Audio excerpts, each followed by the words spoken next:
Target Trading Academy. Good afternoon, everybody. Preston Vogl here at Target Trading Academy with today's micros market recap. Let's get right into it. It is Tuesday, March 21st at the New York close.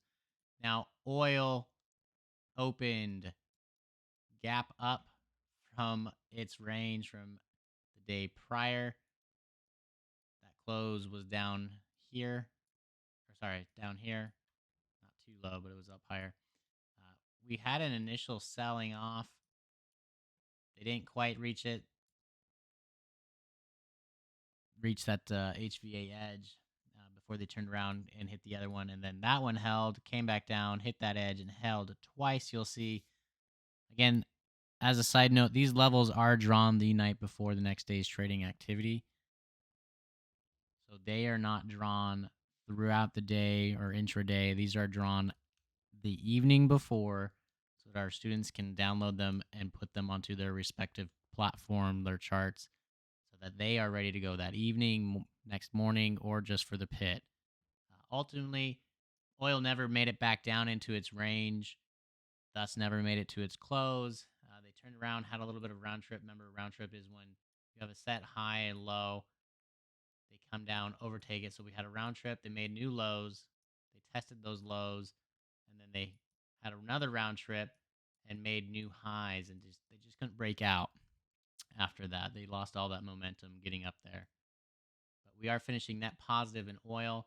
As far as gold goes, gold opened gap down. Yes, you heard that right. Gap down. It had an attempt to get into balance. It hit that range low and got stuffed. They tested the lows, bled through a little bit before buyers took another try at making a move back towards that close, but they were stuffed even before they reached their prior highs. And then they just kept going down and down and down. And so they melted all the way down, making new lows on the day and closing around here. So net down in gold. Equities, that's a different story. Equities, they opened gap up, all of them did, and they none of them, from what I can tell, made it back to their close, let alone their range. Some got close to their range from the pit session yesterday, but they just never made it back into that body. So you can see in the ES we opened the gap up, and we had initial sentiment to go higher.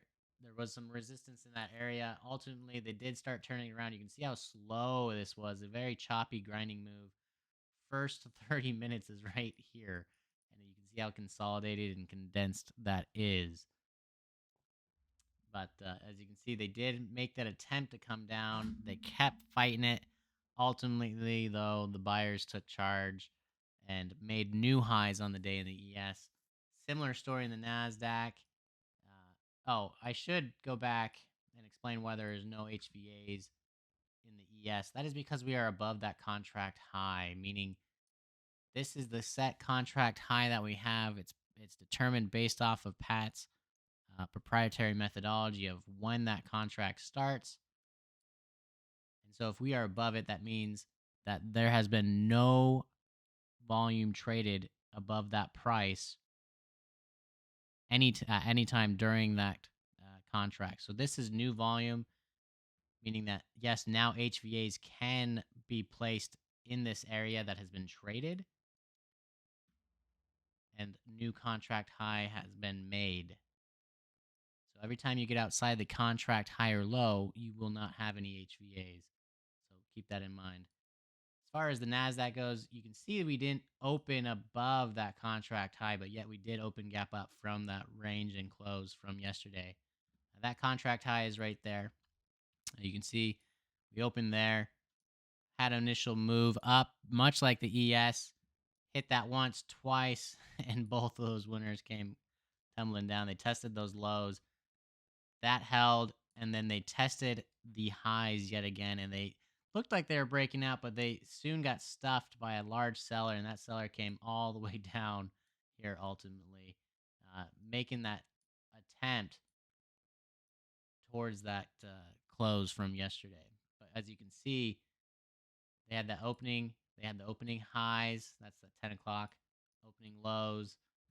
So they had a what? A round trip. They moved down. They had that turn of the market, meaning sellers took charge here and you can see there was a ton of sell pressure, but it was a fight.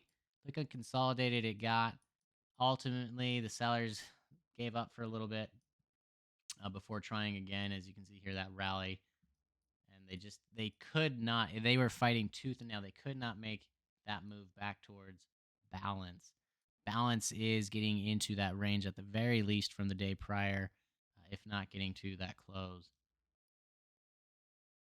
And then you can see, much like the ES, they turned around and came up and started going higher and making new highs, setting up some trending entries for students, that's for sure. But as for today, it was a little bit slow and choppy in all the markets, and I believe that's probably most likely in due to the anticipation of the FOMC news that's coming out tomorrow afternoon, 2 p.m. Eastern. So we'll see what it is. I imagine tomorrow morning will be very, very slow and consolidated. However, now that I say that, it might just be cruising. It doesn't really matter so long as you are trading what's in front of you. The speculative trading is just going to get you into a world of hurt. These markets are heavily manipulated. If you cannot see that, if you cannot realize that, we cannot help you. The reason being is not one single person, just a single person sitting in their living room is going to move the market in any direction. It's these large institutions, and they're going to move it wherever they want. That means they don't care about the news. They don't care what performance, the housing market does or whatever. They're going to do what they want to do to make them money. And if that means driving the price up, they're going to drive it up because they believe that most everyone else will sell. So they need the other half of their order filled. So if you are interested in learning more information about the methodologies we teach in the rooms every day that the markets are open, or if you're just interested in getting these levels onto your charts the night before, feel free to reach out to us. We are Target Trading Academy. You can find us on Facebook or go to our website at targettrading.co. Again, that is targettrading.co. Get in touch with a representative at either location. They'll gladly show you what we do in our rooms each and every day, and you'll be able to see for yourself why we are the #1 trading education company in the world. We look forward to seeing you there.